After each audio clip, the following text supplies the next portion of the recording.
The CoinDesk Spotlight is brought to you by Nexo, the place to earn on Bitcoin, Ethereum, and more. All right, crypto lobbyists still hope to change the portion of the infrastructure bill that would place new tax reporting requirements on the industry. And joining us now to talk about developments on the regulatory front is Jarrod Loadholt. He's a partner at Ice Miller LLP and former director of legislative and regulatory affairs at Credit Karma. Welcome to the show, Jarrod. How you doing? I'm doing well. Thank you for having me this morning. Yeah, thanks for being here. So, as a bit of background, you used to work as senior counsel for a pair of U.S. houses, and you know the inner workings of D.C. well. I guess my question to you is, what are industry players talking about as this crypto tax reporting provision, moves to the U.S. House? Well, it's in the House. And so last week we had some key developments where it looks like we'll get a vote out on the infrastructure package that will include the crypto provision by September 27th.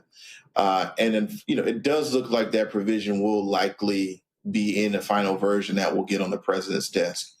So, I think for the industry, I think there's a question now of the IRS and compliance and that kind of thing, which is like, I think, most other financial services companies where you've got to make sure that you've got the appropriate controls in place so that you can comply with relevant tax law. And so that's absolutely, I think, something that the industry is still trying to work on with some of the, I'd say, champions of the industry on the House side. But it does look like that provision may end up being in a final version.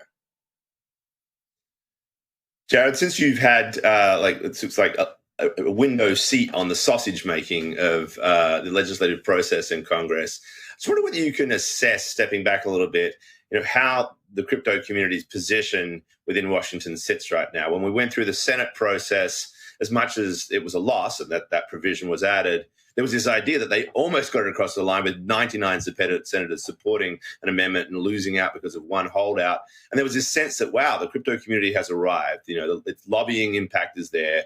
Finally, lawmakers are paying attention. And then we move to the House and it looks like a bit of a failure. It was just going through with the exact same provision.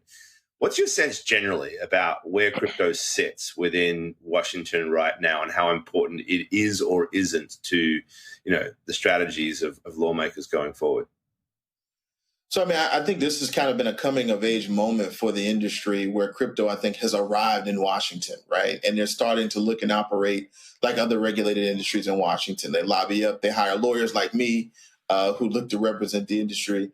But I think in terms of where crypto lies, last week we had an announcement from Senator Toomey that he would be putting together or working to solicit comments from the industry on what a comprehensive digital currency regulatory framework would look like.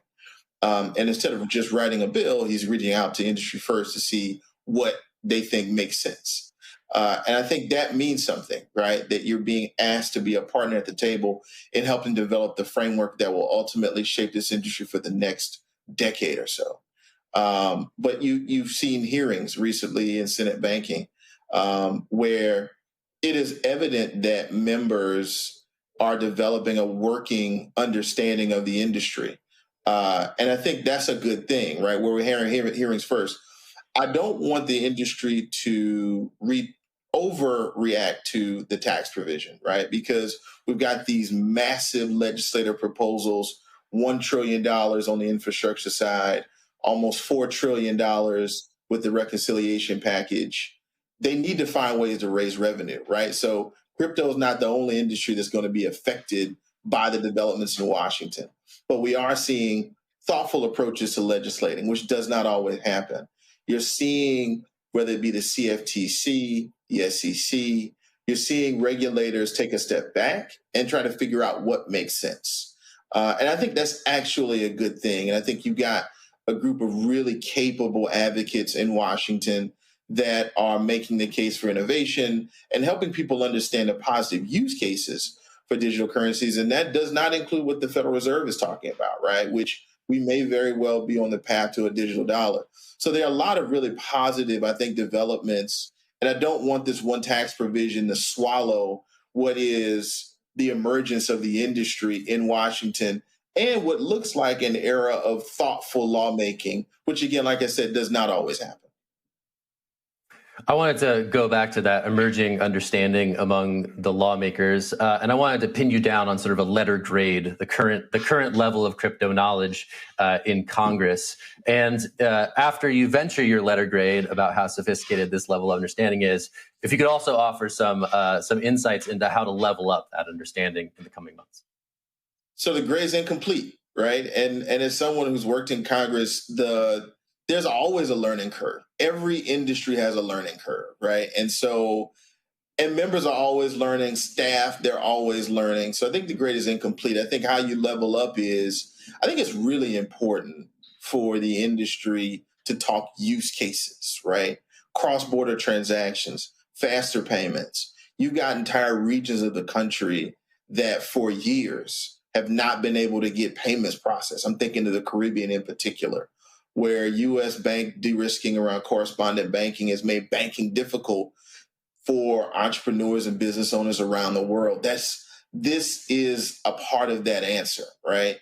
So I think what's really important is this isn't just a guy sitting in his garage in his pajamas, buying and selling, Bitcoin, right? This is a currency that represents the future of money, the future of finance, and it helps to solve problems. And so I think one of the most important things I think the industry can do is make the case around use cases.